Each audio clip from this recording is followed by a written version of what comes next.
hapon, Bicolandia. Narito ang latest update tungkol sa lagay ng panahon ngayong March 19, 2026, alas 5 ng hapon dito sa Kabikulan. Tanging extreme northern Luzon na lamang ang naaapektuhan ng northeast monsoon o amihan.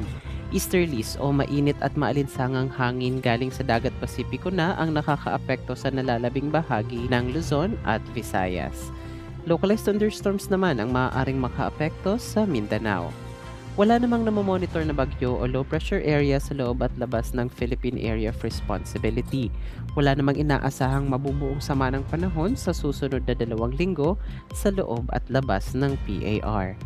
Dito sa Bicol Region, bukod sa mainit at maalinsangang panahon, asahan pa rin ang paminsan-minsang bahagyang maulap hanggang sa maulap na kalangitan na may kasamang pulo-pulo o isolated na pag-ulan, pagkulog at pagkidlat dulot ng localized thunderstorms lalo na sa hapon o gabi.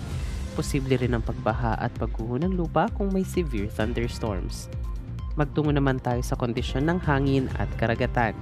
Mararanasan natin ang mahina hanggang sa katamtamang ihip ng hangin na magmumula sa hilagang silangan hanggang hilaga.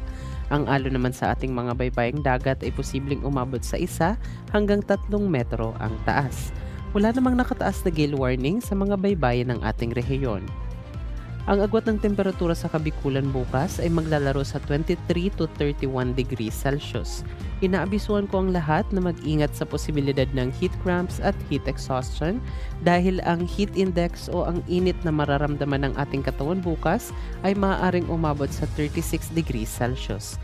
Kaya huwag po kalilimutang uminom ng maraming tubig, iwasan muna ang pagbilad sa araw at magdala ng payong o magsuot ng sombrero kung kailangang lumabas.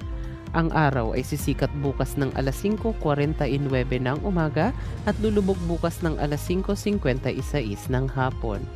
Para sa pinakabagong ulat ng panahon at advisory sa Kabikulan, i-follow ang ating social media account o di naman kaya ang official page ng Pag-asa Southern Luzon. Ito po ang inyong Bicolano meteorologist, Ralph Bismonte.